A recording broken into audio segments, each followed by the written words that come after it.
Hey guys, welcome back to the BuzWeaver channel. And in today's top stories and breaking news, we have, of course, from The Independent, Zelenskyy speech, live. Biden calls Putin war criminal after Ukraine leaders stirring Congress address. Ukrainian President Volodymyr Zelenskyy has addressed the U.S. Congress virtually after being invited by White House Speaker Nancy Pelosi and Senate Majority Chuck Schumer. He received a standing ovation when he appeared on the screen before lawmakers. I want to remind everyone, I just made a recent video short of Nancy Pelosi ranting about Putin in a completely incoherent manner. Now, I don't want to go so far as to say maybe she should have laid out the vodka before she started speaking, but this may be an example as to why Putin decided to go ahead and move forward with his invasion into Ukraine, knowing how weak and incompetent the current administration is. So be sure to stop by the main channel, click on videos, and you'll see the live shorts there.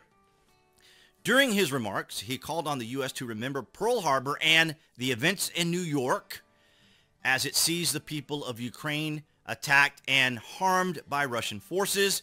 The Ukrainian president told lawmakers in his wartime address to Congress on Wednesday that the Ukraine experiences the same every day now as America did during its own darkest days. I apologize for the kind of stammer. I'm just making sure that I'm not going to say anything that's going to trigger the AI. My apologies to you guys. You're very patient. You're very kind. I know there are misspeaks and other things, and I'm just trying to be very cautious at times when I read these things to make sure, because the YouTube AI is just absolutely terrible. Mr. Zelenskyy also asked Congress for Soviet-made air defense systems and fighter jets as an alternative to a NATO-enforced humanitarian no-fly zone over his country's airspace. Now, remember, NATO cannot provide a no-fly zone. That would be a prelude to war, just by simple definition, because then NATO would have to enforce that airspace, which would mean that they would be engaging with Russian forces. Communication with the ground would have to be very good so that NATO forces would not get shot down.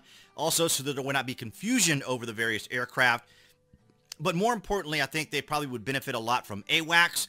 I know the Americans and NATO are providing AWACS aircraft, or their AWACS aircraft planes flying in Poland to provide that sense of radar location of aircraft. And remember also, Russia has its anti-aircraft missiles right at the border. So any NATO aircraft that were flying up there could be potentially harmed as well, or shot down. I guess I can say that on YouTube. It's just really, really strange the way YouTube is behaving, especially when it comes to everything going on in Ukraine. U.S. and NATO officials have so far declined his pleas for a no-fly zone over Ukraine because such a measure would place NATO warplanes at risk of direct engagement with Russian aircraft, raising the possibility of a nuclear confrontation. Now, of course, that's exactly what I just said. Of course, they'd have to have good ground communication as well to be able to, communicate with them. And if you guys haven't seen the video or haven't seen the speech or the address, however you want to identify it, I will link it down here below the video so you guys can check that out. And also, in ground news, this is just kind of reiterate what we just said here. Putin threatens war on any third party creating Ukraine no-fly zone, or really probably just any sort of NATO participation. So that, people have to be cognizant of this stuff. Now, Russia is keeping an eye on all this as well. He can see the news. He can hear the news. He can keep up with the news. So obviously he's going to know what NATO is doing, probably more than what the media knows. Of course, he's got his contacts and others in other countries to keep an eye on everything for him, to let him know what all is going on. Plus, of course, as we've mentioned, he's had 8 years to prepare for all this. And I just wanted to mention, in the Friday vlog, we kind of reflect back on what the conditions were during the campaign in 2016 with Hillary Clinton and the Trump detractors at that time, as well as all the things that they were saying and the saber rattling that they were engaged in. Because here we see from the Guardian also why Clinton's plans for no-fly zone in Syria could provoke U.S.-Russian conflict. That's right, she wanted to enforce a no-fly zone. Now, I don't want to go too much into the details because that's what I'm going to do for Friday. But you can see here that as early as 2016, there could have been a potential conflict with Russia. Because remember, this is in 2016. Crimea had been invaded in 2014. So Putin had already had time to develop some sort of strategy in those 2 years. But of course, once Trump came into office, he had an additional 4 years to then plan further things in advance, because he wasn't going to do anything under President Trump, as we can already see and we already know. And I think some people don't understand how a puppet works, because in a few conversations I've had on Twitter, people were trying to say, well, the reason that Putin didn't invade is because Trump was a puppet. Well, I don't think they know how puppets work. A puppet facilitates your ability to achieve your goals, not hinders them.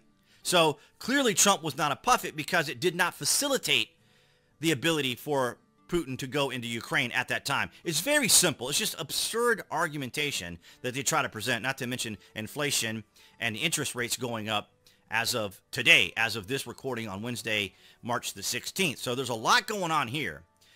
But I think we can all empathize with Zelenskyy and the Ukrainian people. It is a very tragic situation. Putin was, I guess, in a way, clever to do this now, despite the fact that, you know, obviously it is a series of atrocities that are happening right there. And of course, we know the propaganda, no biolabs, then biolabs. So if you guys haven't already, below the video, you can find my various social media links. And I posted several posts about how one day they say there's no labs, and the next day there are labs. Well, they're not Ukrainian labs. Well, they're not U.S. labs. They're not this, they're not the other. It doesn't matter.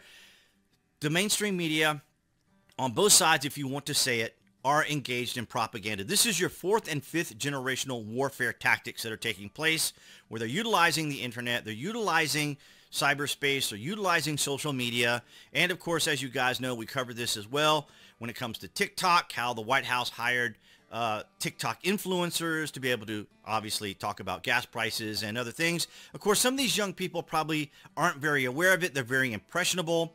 So that's probably another reason why the White House wanted to use them, because of the influence there. As we've talked about many times here, when it comes to the Democrats, it's all about popularity.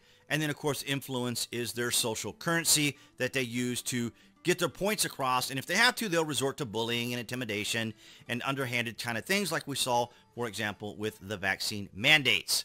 But nonetheless, guys, I want to thank all of you here. And I just wanted to mention real quick, if you guys haven't already and you're not familiar, if you want to help out the channel, right here when you go to my very main page, as a matter of fact, if you want to see the video from Nancy Pelosi, you go to my main page and then click on videos, and you can see the video short here. But to help out the channel, to make it real simple, if you are an Amazon Prime member or you use Amazon quite often, you can go here, click on Amazon. It'll take you to my Amazon page. This way you guys can just search for whatever movie you want to see, or if you have Amazon Prime, what movie or television program you want to watch, or whatever product you want to see. You just type it in here, and this will act just like the regular Amazon landing page. And that way you guys can help out the channel, and it will obviously help me out. And this is a very simple way, the simplest way, because I don't want it to be intrusive. Of course, you can always donate to as well here by clicking on the donation, particularly now as we're all in difficult times. So I totally understand whatever you can contribute, whatever you can do is always going to be greatly appreciated. And that's what I had for you guys today. And of course, if you're following on Rumble, Odyssey, and BitChute, I want to thank all of you guys for your continued support. And appearing right there on the screen, that would be the channel icon to subscribe to the channel. You guys can click on that to obviously subscribe to the channel, as well as notifications. That way you'll know when there's items here on the channel. Videos, of course, uploads. And I will see you guys in the Friday vlog.